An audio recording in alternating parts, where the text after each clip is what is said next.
Okay, get this. What if we could build a star right here on Earth? Well, deep in the south of France, that's exactly what a massive international team is trying to pull off. We're talking about what might just be the largest, most ambitious scientific quest in human history, a mission to unlock clean, unlimited energy by literally building an artificial sun. And no, this is not science fiction. This is a real, honest-to-goodness project, and it could be a major turning point for all of us. The goal? To harness the very power source of the universe and bring it down to Earth. The sheer scale of this ambition, it's almost impossible to wrap your head around. So what is this thing called? It's known as ITER. That stands for the International Thermonuclear Experimental Reactor. It's all happening down in Cadarache, France, and believe me, this is one of the most ambitious engineering projects anyone has ever dreamed up. It's a huge, global effort, all to prove that a whole new kind of energy is actually possible. So how on earth does it work? Well, it all boils down to one word: fusion. Now, you've probably heard of nuclear fission. That's what current nuclear power plants do. They split heavy atoms apart. Fusion is the exact opposite. It takes light atoms, like forms of hydrogen, and under insane heat and pressure, it smashes them together. When they merge, they release just a massive amount of energy. Yeah, you're literally bottling a star. Okay, so how do you even begin to bottle a star? You use something called a tokamak. And yep, it's basically a giant magnetic donut. Its whole job is to create these incredibly powerful magnetic fields to hold and control the super hot plasma where the fusion happens.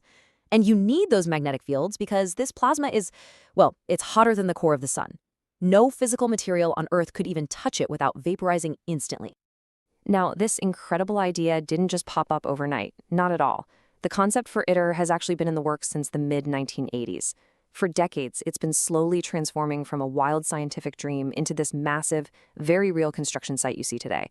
Think about the years of diplomacy, the mind-bending research, and the sheer engineering grit it took to get here. And how this thing is being built is a story in itself. It's a truly global partnership. We've got 7 major members. We're talking the European Union, the US, China, Russia, and others, all working together. The EU is the biggest contributor, sure, but here's the cool part. They aren't just wiring money. Each member is responsible for manufacturing and delivering actual physical components of the reactor. It's like the world's most complex, high-stakes IKEA project. All right, here's a really important thing to understand. ITER itself isn't going to be powering your home. Not directly, anyway. You have to think of it as a massive, world-changing experiment. Its #1 goal is to prove, once and for all, that we can create and control a fusion reaction that puts out more energy than we put in to start it. It's the crucial stepping stone, the proof of concept that opens the door for real fusion power plants down the road.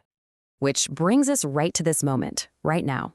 After all those years of building the giant structures and getting these incredible components shipped in from all over the globe, the project has finally entered its most critical, most high-stakes phase, actually assembling the machine. So after decades of work, after all this incredible global cooperation, what's the final hurdle?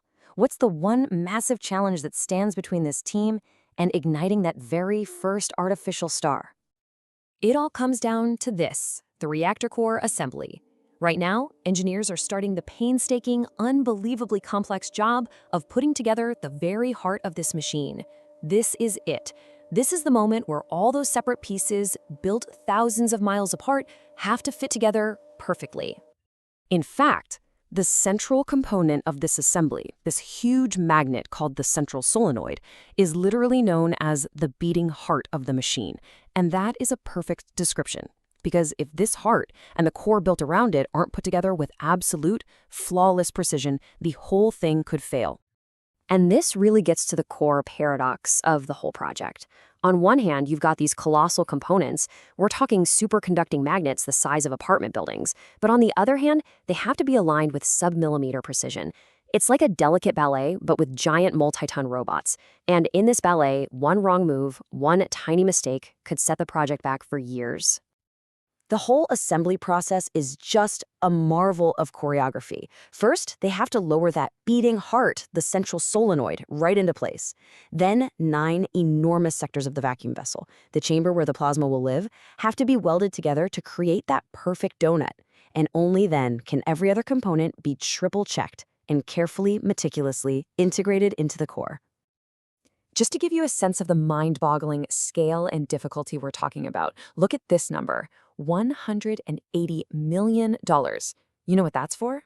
That's the contract just to do the welding, just to join those 9 pieces of the vacuum vessel together. That's a staggering amount of money for what is a truly staggering task. Okay, so let's say they pull it off. Let's say this delicate, high-stakes ballet of engineering succeeds. What happens next? What's the timeline for actually firing up this star on Earth? And what could it all mean for our future? Well, the project's new roadmap gives us a pretty clear picture. They're hoping to achieve first plasma, basically the first test run, sometime in the 2030s. By 2036, they plan to have the full magnetic system running at full power. And then, around 2039, the really big experiments start. That's when they'll use the real fuel, deuterium and tritium, which are just heavier versions of hydrogen. If that works, it paves the way for something called DEMO, the very first prototype fusion power plant, hopefully in the second half of our century. And if ITER actually succeeds, man, the implications are just profound. It would finally prove that fusion energy isn't just a dream, that it can work on a massive scale. This would unlock a path to potentially limitless clean energy. And the fuel? You can basically get it from water. This wouldn't just be a step forward, it would be a whole new chapter for human civilization. So that leaves us with the ultimate question, doesn't it? The stakes really could not be higher. You've got decades of work, billions upon billions of dollars, and the combined effort of nations all riding on this final, critical assembly. So, will this be one of humanity's greatest triumphs, or its most ambitious, most expensive failure? We'll have to wait and see.